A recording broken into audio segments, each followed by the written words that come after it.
Breaking news, Iran అణు కేంద్రాలపై America జరిపిన అటాక్కు రివెంజ్గా గట్టి బదులు చెప్పాలి అని ఆ దేశం నిర్ణయించింది. అందులో భాగంగా ప్రపంచంలోని అత్యంత కీలకమైన చమురు రవాణా మార్గాల్లో ఒకటైన హర్మోజ్ జలసంధిని మూసివేయాలి అనే ప్రతిపాదనకు ఇరాన్ పార్లమెంట్ గ్రీన్ సిగ్నల్ ఇచ్చింది. ఈ మేరకు ఆదివారం జరిగిన ఓటింగ్లో పార్లమెంటు సభ్యులు ఈ నిర్ణయానికి మద్దతు పలికారు. అయితే ఈ విషయంలో ఫైనల్ డెసిషన్ ఆ దేశ సుప్రీం నేషనల్ సెక్యూరిటీ కౌన్సిల్తో పాటు దేశ అత్యున్నత నాయకుడు అయతొల్లా అలీ ఖమేనీ తీసుకోవాల్సి ఉంటుంది. అరేబియా సముద్రాన్ని పర్షియన్ గల్ఫ్తో అనుసంధానం చేసే ఈ జలసంధి చాలా ఇరుకుగా ఉంటుంది. ఒక చోట మరి కుచించుకుపోయినట్టుగా ఉంటుంది.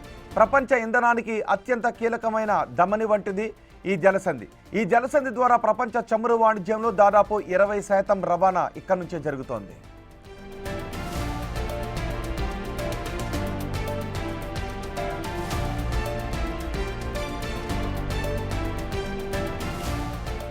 ఒకవేళ ఇరాన్ ఈ జలసంధిని క్లోజ్ చేస్తే తక్షణమే ముడి చమురు ధరలు 30 నుంచి 50% పెరిగే అవకాశం ఉంటుందని, అదేవిధంగా గ్యాసోలిన్ ధరలు గ్యాలన్కు $5 వరకు పెరగొచ్చు అని కొంతమంది నిపుణులు హెచ్చరిస్తున్నారు.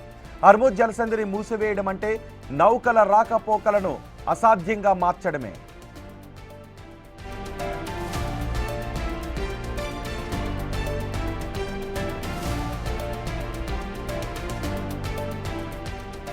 ఒకవేళ ఈ జలసంధిని మూసివేస్తే భారతీయ వినియోగదారులకు ఈ ప్రభావం చాలా ఎక్కువగా ఉండే అవకాశం ఉంటుంది.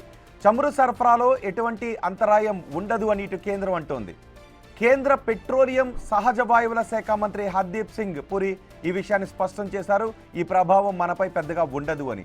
ఈ విషయంలో ప్రజలు ఎటువంటి భయాలు పెట్టుకోవాల్సిన అవసరం లేదు అని భరోసా ఇచ్చారు ఆయన.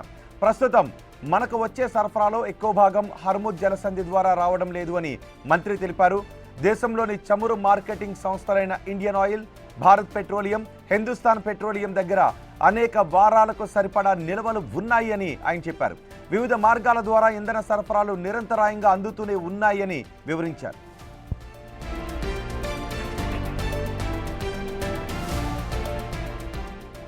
ఇండియా తన చమురు దిగుమతులలో 67%, లిక్విడ్ నేచురల్ గ్యాస్ ఇంపోర్ట్లలో 50% హర్మోజ్ జలసంధి ద్వారా పొందుతోంది. భారత్ ప్రతిరోజు 55 లక్షల బ్యారెళ్ల ముడి చమురును దిగుమతి చేసుకుంటూ ఉండగా అందులో 20 లక్షల బ్యారెళ్లు ఈ జలసంధి ద్వారానే వస్తున్నాయి. ఈ జలసంధి మూసివేస్తే రోజుకు 20 లక్షల బ్యారెళ్ల క్రూడ్ ఆయిల్ సప్లై ఆగిపోతుంది. హర్మోజ్ మూసివేతతో రష్యా, అమెరికా, బ్రెజిల్, పశ్చిమాఫ్రికా దేశాలపై భారత్ ఆధారపడవచ్చని నిపుణులు అభిప్రాయపడుతున్నారు.